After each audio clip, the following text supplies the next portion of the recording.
안녕하세요. 사랑합니다. 찬양에 참 특별히 아멘이 되는 부분은 제가 오늘 준비한 간증과 또 일맥상통한 부분이 있는데, 제가 이 찬양을 1992년도에 봄에 부른 것 같아요. 이 시기쯤 1992년. 특히 아까 이제 나의 입술은 주님 닮은 듯하나 내 마음은 아직 추하다는 부분을 보면서 그때는 잘 몰랐습니다. 제가 한 10년 후면 이 입술의 어떤 열매와 마음이 조금 가까워질 수 있다고 생각을 했어요. 그게 안 돼도 한 20년이나 30년 정도 지나면 아마 예수님 닮기는 좀 어려워도 교회 안에서 좀 앞서서 경건한 일꾼들의 어떤 모습을 닮아가지 않을까 생각을 이제 하면서 신앙생활을 해왔는데, 제 삶과 이제 겉으로 드러나는 어떤 모습은 좀 달라질지 몰라도 제 마음은 제 마음으로 이렇게 우리가 이제 창세기 6장에도 보면 그 마음의 생각의 그 계획들이 모든 계획이 항상 악할 뿐임을 하나님 보시고 노아의 심판을 하셨잖아요. 그 마음으로 하나님을 기억하고 하나님 안에서 살아가는 삶을 생각하다 보니까 하나님 안에서 신앙심이 좋아지면 좋아질수록 제가 하나님 앞에 더 추악한 모습들이 계속 보이더라고요. 그리스도인들이 뭐 비관적이고 부정적인 어떤 상황을 말씀드린 게 아니라, 저는 이제 주님 앞에 서게 되면 겸손할 수밖에 없잖아요. 사람 앞에 겸손한 게 아니라 주님 앞에 이제 겸손한 게 1번이고, 그 다음에 이제 사람 앞에 겸손한 것이 필요하다고 생각합니다. 마음도 마찬가지예요. 마음이 하나님 앞에 우선 겸손한 사람들은 사람 앞에도 이제 드러나거든요. 반대로 하나님 앞에 겸손한 사람이 사람 앞에 겸손하지 않은 사람은 없습니다. 동의하신가요? 사람 앞에는 겸손하고 사랑이 많아 보이는 것 같아도 하나님은 그 마음의 중심을 보시기 때문에 하나님 앞에는 조금 다르게 보일 수 있지만, 사람 앞에 어려운 상황들이 하나님 앞에는 올바른 모습으로 보일 수는 없다고 생각해요. 여러분, 살아가면서 아까 그 나의 입술이 주님 닮은 듯하나 이 부분이 지금은 가면 갈수록 입술이, 나의 입술의 이 열매가 주님을 닮아가야 되겠다는 그런 각오와 기도가 있습니다. 우리 성도님들 이렇게 살아가면서 뭐 텔레비전인가 뭐 옛날에 제가 들어봤는데 뭐 독설가란 말 들어보셨어요? 제가 옛날에 한번 간증을 했는가 모르겠는데, 제가 이렇게 그 근무하는 그 학교에 그 정원의 학적 관리 대상 학생이라고 있어요. 잘 모르실 수 있어요. 옛날에 이현정 님 그 딸, 우리 누구냐, 찬양이가 그런 상황이거든요. 홈스쿨링하고.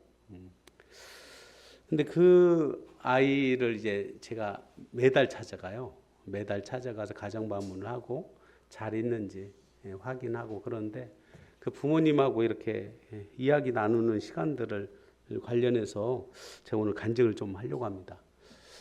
독설가라는 말을 왜 하냐면, 거기 가신 분들이 대부분 이렇게 기가 빨리셔가지고 예를 들어 저희 학교에 이제 교직원 가운데도 함께 가는 분이 있는데, 굉장히 그냥 아침부터 소화가 안 된다는 거예요. 그 집에만 가려면 굉장히 막 속이 답답하고 막 그냥 하루 온종일 그냥 피곤한 마음이래요. 여기 가면 이 어려운 얘기들을 계속, 어려운 얘기를 힘들게, 그리고 단어를 사용할 때도 굉장히 그 어려운 표현들을 씁니다. 그런 상황 가운데 제가 잠언 말씀을 좀 찾아봤습니다. 우리 잠언 말씀 몇 구절 한번 살펴보고 간증을 이어서 진행할까 합니다. 잠언 말씀에 이런 말씀들이 있어요. 잠언 4장에 한번 보실까요? 4장. 4장 23절하고 24절 한번 같이 읽겠습니다. 4장 23절, 24절. 구약성경 915페이지입니다. 잠언 4장 23절과 24절 시작. 모든 지킬 만한 것 중에 더욱 내 마음을 지키라. 생명의 근원이 이에서 남이니라. 구부러진 말을 내 입에서 버리며 비뚤어진 말을 내 입술에서 멀리하라. 잠언이 제가 나머지는 이제 제가 읽어드리겠습니다. 잠언 12장 18절에 보니까 칼로 찌름같이 함부로 말하는 자가 있거니와 지혜로운 자의 혀는 양약과 같으니라. 13장에는 사람은 입의 열매로 인하여 복록을 누리거니와 마음이 괴사한 자는 강포를 당하느니라. 잠언 15장에는 의인의 마음은 대답할 말을 깊이 생각하여도 악인의 입은 악을 쏟느니라. 이런 말씀들이 있어요. 익숙한 말씀이죠. 한 번씩 다 보셨고 잠언 말씀을 날마다 보시는 분들은 아마 한 달에 한두 번씩은 거의 보실 것입니다. 그런데 이런 영혼인데 불구하고 주님이 이렇게 잠언 16장 한번 보세요. 16장. 잠언 16장 7절. 잠언 16장 7절입니다. 7절 한번 같이 읽어보겠습니다. 잠언 16장 7절 시작. 사람의 행위가 여호와를 기쁘시게 하면 그 사람의 원수라도 그와 더불어 화목하게 하시느니라. 제가 이제 남원의 지리산 밑에 있는 원천 초등학교라는 곳에 이제 발령을 받고 거기 가서 이제 생각을 해봤습니다. 근무지가 조건이 뭐 나쁜 곳은 아닌데 거리가 멀어서 저는 이제 거리가 멀어서 그래요. 남원에 계신 분들은 선호하는 곳이고 저는 이 정읍 쪽이 아니라 정읍 쪽이면 한 10분, 20분은 당길 수 있는데 여기 정읍 가까이 있는 학교가 어떻게 보면 이제 한 우리 학교는 제일 이제 어떻게 보면 이제 지리산 저 안쪽도 있고 이 구례 쪽 제일 밑이거든요. 그러니까 한 20분 거리인데 그러니까 이제 거기에 계시던 이전 전임자가 왜 기한이 되지 않았는데 나가셔서 제가 이제 그쪽을 들어가게 된 거예요. 왜 그런가 봤더니 이제 제가 다른 이유가 아무리 찾아봐도 없는데 제가 물어보지 않았습니다. 물어볼 수가 없어요. 이제 제가 그 학생 뭐라고 해야 되나 정원의 학적 관리 대상 학생이라 어렵잖아요. 아무튼 그 홈스쿨링하는 학생을 찾아가니까 그날 알겠어요. 가서 이제 이야기를 이렇게 시작했는데 이분이 너무 이렇게 아빠 엄마가 거의 60 되신 분이에요. 아이가 10살인데 그러니까 50에 낳으셨잖아요. 60 넘은 분들인데 그 당시에 서울대를 나와서 되게 이제 박식하신 분들이고 뭔가 책도 내시고 뭔가 되게 똑똑하신 분들이에요. 근데 이제 똑똑하신 분들이 법도 되게 잘 알고 그래서 그 부모님들이 그 학교를 대상으로 막 고소를 하고 뭐 이렇게 뭐가 법령에 나온 것들이 뭐가 안 맞는다고 계속 이렇게 민원을 넣고 막 도교육청이나 시교육청이나 시청이나 도청 그리고 교육부 보건복지부까지 계속 이렇게 신문고를 두들리는 분들이에요. 그래서 도교육청 담당자한테 제가 한번 연락을 했더니 이름을 알고 계시더라고요. 제 이름 몰라도 우리 민원인 이름은 알아요. 그 정도로 이제 유명하신 분인데 그러니까 제가 이제 크게 생각 않고 그래도 주님 의지해서 어려우면 얼마나 어렵겠냐 해서 찾아갔는데 무슨 말을 예를 들어서 이제 이런 두 분이 이제 뭔가 금술이 좋아 보인다고 부부간에 아이고 두 분이 참 열심히 함께해서 자녀를 가르치는데 학교 보내진 못하시지만 열심히 하시는 것 같습니다. 이렇게 말을 하면 보통 어떻게 말해야 돼요? 보통 여기 계신 분들이 그런 말을 상대방이 그것도 학교에서 나온 사람이 한다고 하면 어떻게 말을 해야 정상인가요? 감사합니다. 뭔가 그런 멘트가 나와야 되잖아요. 근데 그분은 이제 뭐라고 하냐면 그게 아니라는 거예요. 그게 아니라는 말을 먼저 해요. 기본적으로. 상대방의 말이 그러니까 이제 틀렸다는 말보다는 정확하지 않고 가치나 어떤 그 팩트에서 뭔가가 조금이라도 오류가 있으면 그게 아니라는 말을 먼저 해버리니까 듣는 사람이 저도 처음에 그게 아니라고 하니까 아이고 내가 잘못 말했구나. 아니 잘못 말한 것 같지는 않은데 아이고 근데 그게 한 번이 아니라 무슨 얘기를 하면 그게 아니라는 표현을 하는 거예요. 여러분 제가 그 인생 살아오면서 그게 아니라는 말을 얼마나 들어봤을 것 같습니까? 제 신앙생활하고 또 특히나 그게 아니라는 말을 많이 들어본 사람이 아니 저는. 뭔가 제가 어떤 주님을 섬기고 직장에서 어떤 일들을 감당함에 있어서 애쓴다, 뭐 수고했다, 고맙다 이런 얘기들은 그게 아니라는 말을 이렇게 많이 들어본 적은 아니 1시간 얘기하는데 한 10번은 얘기하는 것 같습니다. 무슨 얘기를 한마디만 하면 그건 아니고요. 이렇게 뭔가 본인의 어떤 그 이야기들을 하시는데 기본 바탕이 상대방을 이렇게 그냥 자기 얘기하면 되는데 그게 아니라는 그 기본 바탕으로 시작을 하니까 오늘 왜 제가 잠언 말씀을 계속 읽어드린지 이해 가신가요? 칼로 찌름같이 함부로 말하는 상황이 있다는 거예요. 안타까워요. 너무 마음이. 제가 그게 습관이라는 것을 알고 나니까 너무 마음이 아프고 그것을 고쳐줄 사람이 아무도 없다는 거예요. 그분한테 그 멘트는 참 안타깝네 이런 얘기를 할 만한 사람은 아무도 없어요. 근데 습관이 됐더라고요. 너무 마음이 아프고 그분의 이론이나 모든 상황이 되게 좀 훌륭한 부분이 많습니다. 그리고 세계적으로 막 200개국을 다녀왔다는 거예요. 안 놀라신. 제가 옛날에 이 간증 한번 한 것 같아요. 200개국. 기억나신가요? 한번 그래서 안 놀라시는 것 같은데 믿으셔서 안 놀라실 수 있어요. 근데 그것을 우리 그리스도인들은 그렇게 말하면 다 믿잖아요. 안 믿으신가요? 믿으시죠? 근데 믿지 않는 사람은 그걸 받아들이는 사람이 거의 없더라고요. 우리 믿는 사람들은 그냥 200개국인지 199개국인지 230개국 그게 중요한 게 아니잖아요. 다녀왔다고 하면 다녀오셨구나. 그런가 보다. 그게 중요한 거 아니잖아요. 어디를 얼마나 몇 개를 몇 시간 동안 무슨 기일 동안 그게 팩트가 중요한 게 아니고 그분하고 저하고 얘기를 하는 이유는 그분하고 저하고 즐거운 행복한 이야기를 나누려고 하는 게 아니라 자식을 보러 왔거든요. 자식을 안 보여주고 얘기를 계속 자식을 확인하러 온 건데. 그래서 제가 이제 마음 가운데 어떤 생각이 들었냐면 이분하고 계속 이야기하게 되면 다른 교직원들은 되게 힘들겠다. 그리고 그분이 이제 얘기하는 요지는 뭐냐면 이제 교감이 바뀐 부분에 대해서 얘기하면서 그 양반은 내가 절대로 이제 교장 못 되게 하겠다. 그래가지고 막 계속 신고를 하겠다 그 얘기를 하는 거예요. 그래 깜짝 놀랐어요. 큰일 났다. 완전히 어떻게 보면 해코지를 앵가는 해코지가 아니라 이분한테 걸리면 그냥 시의원이든 여기 이제 막 민원 때문에 면사무소나 계속 그 경찰 거기 파출소인가요? 아무튼 그런 분들이 와서 굉장히 이제 힘들게 여기는 그런 민원인.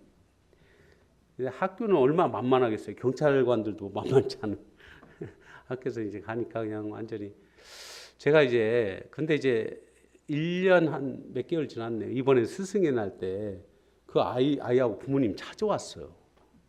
스승의 날 축하한다고 편지를 써가지고 갖고 왔어요.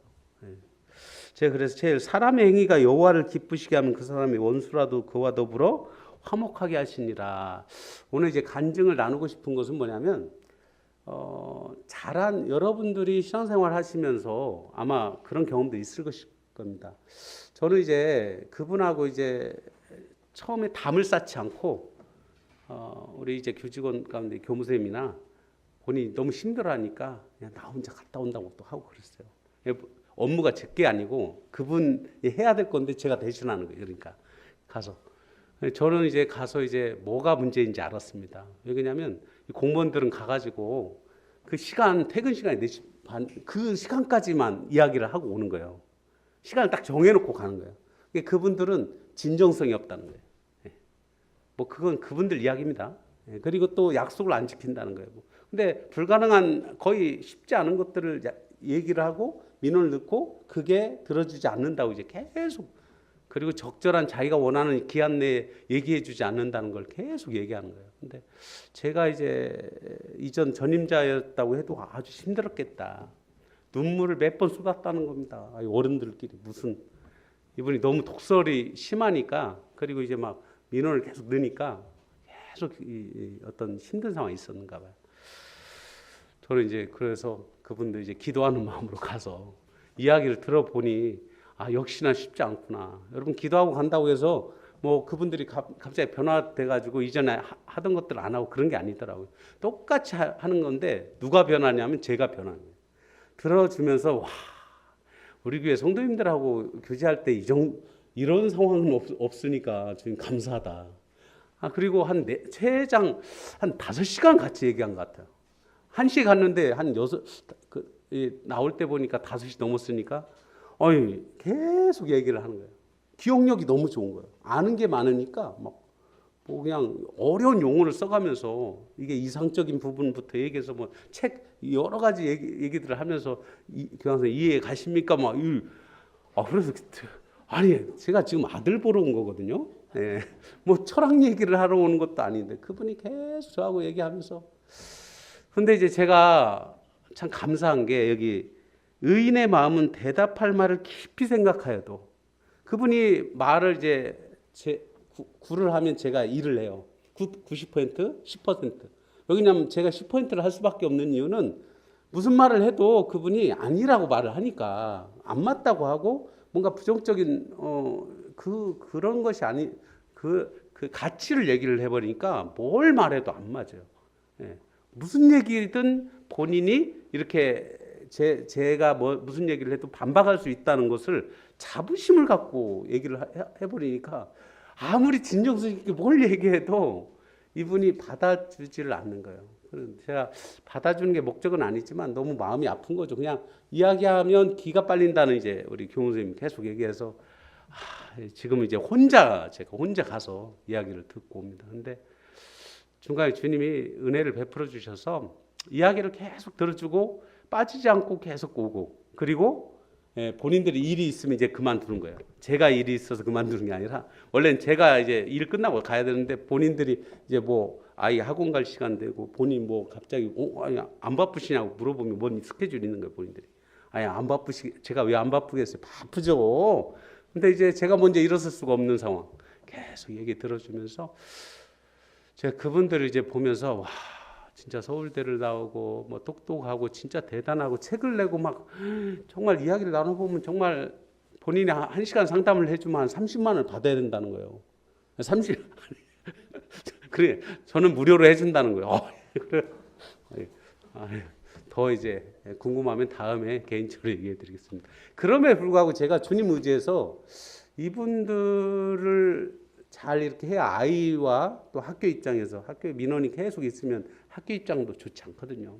그래서 어떻게 주님 이 아이의 부모님들을 이렇게 얻을 수 있을까 하면서 제가 이제 그분들하고 약속한 것을 철두철미하게 지키고 기한을 지키고 약속한 부분들을 다 지키고 예를 들어 민원이나 어떤 부분들 요구하는 것들을 일일이 되든 안 되든 상관없습니다. 예. 교육부까지 다 물어봐서 담당자 이름까지 싹 써야 돼요. 누구하고 했는가 다 알아보거든요, 그분이. 그러니까 어디 뭐 다 해서 캡처해가지고 다 해가지고 그 기한 내 약속한 기한 내 딱 보내줘야 되고 하여튼 원하는 부분들을 다 해드리고 그리고 이제 이야기 들어드릴 때도 마찬가지 아까 말씀드린 대로 제가 먼저 일어서지 않고 끝까지 이제 누가 먼저 이기나 제가 들어드리는 건 할 수 있으니까 계속 얘기하고 근데 여러분 쉬울 것 같죠? 그냥 좋은 얘기를 듣는 것도 쉽지 않은데 그 안 좋은 얘기를 계속 이렇게 남은 시간에 뭐 이렇게 정치 얘기부터 해서 뭐 그냥 세상에 그냥 지구상의 모든 얘기를 이제 계속 하기 때문에 들으면서 제 마음이 정말 너무 어떨 때는 이제 부정적으로 얘기하면 막 이렇게 그 안 좋은 얘기들을 계속 들으니까 마음이 참 편치는 않지만 그래서 제가 믿는 사람이잖아요. 그렇기 때문에 이런 분도 있구나. 정말 우리 교회 나오는 구두자분들이나 가족들은 참 주님 은혜구나, 천사구나 이렇게 주님 앞에 그런 마음을 갖게 되었습니다. 그런데 주님이 어찌하든지 1년 이제 한 몇 개월 지났는데 이번에 그 선물을 갖고 온 거예요. 그래서 학교에서 깜짝 놀랐습니다. 편지를 써가지고 교관 선생님이 저의 스승인 것이 자랑스럽네. 뭔가를 멘트를 쏜 거예요. 아이가 4학년 이번에 4학년 올라갔네. 3학년 때 만났으니까 그 애가 홈스쿨링 하면서 이제 그 부모님들하고 같이 이제 커피 선물을 원래는 이제 뭐 받으면 안 되는데 그 아이들은 좀 정원의 상황이라 이번에 스승의 날 때 그런 걸 해서 학교에서 같이 먹으면서 주님이 은혜를 베풀어 주시고 이번에 이제 감사 뭐 이제 학교에서 그런 거 있습니다. 그런 부분 받으면서 이제 교육청에서도 그분 민원인 알기 때문에 어떻게 관리하는가 확인하면서 주님이 이번에 그런 간증들이 참 적절하게 이렇게 드러나서 이 우리들의 어떤 이 삶과 이 간증을 통해서 하나님께서 영광 받으실 뿐만 아니라 우리가 거하고 우리가 속해 있는 그 가족이나 직장이나 이 어떤 모임 안에서 참 놀랍게 주님이 은혜를 베풀어 주시는 그런 결과들을 주님 보여주시겠다. 그런 부분들이 필요하지 않을까. 또 이제 저도 오래된 기도고 작년에도 조금 표현을 했지만 여기까지 온 상황, 그리고 이제 아직도 몇 개월 더 남았어요. 사실 계속 찾아가야 돼. 내일도 찾아가야 되거든요. 기도하고 가는 거예요. 우리 성도님 기억해 주시고 누군가가 이제 기도로 그 일들을 하게 될 때 오늘도 지금 이번 주에 계속 이렇게 수술할 때 기도하시잖아요. 어떤 마음이신가 모르겠습니다. 믿음으로 하신가요? 가끔은 이제 누군가는 그럴 수 있어요. 아니 거기다 기도합니다 쓴다고 기도하는 거 맞습니까? 저는 아멘이에요. 적어도 저는 여러분 기도 아까 이제 말씀드린 대로 기도하는 사람들이 그 일을 할 수 있다고 저는 믿습니다. 근데 기도하고 안 하고를 말씀드린 게 아니라 누군가 나를 위해서 이제 기도해 주는 그 상황이 우리에게 필요하고요. 그리고 저도 마찬가지로 여기 계신 모든 성도님들뿐만 아니라 우리가 알고 있는 영혼들을 위해서 기도하는 마음으로 함께하면 그 영혼들이 주님 말씀 아까 이제 16장 말씀처럼 우리의 삶과 간증이 하나님 기쁘시게 해드리면 어찌하든지 하나님께서 은혜를 베풀어 줄 수 있다고 믿습니다. 이상입니다.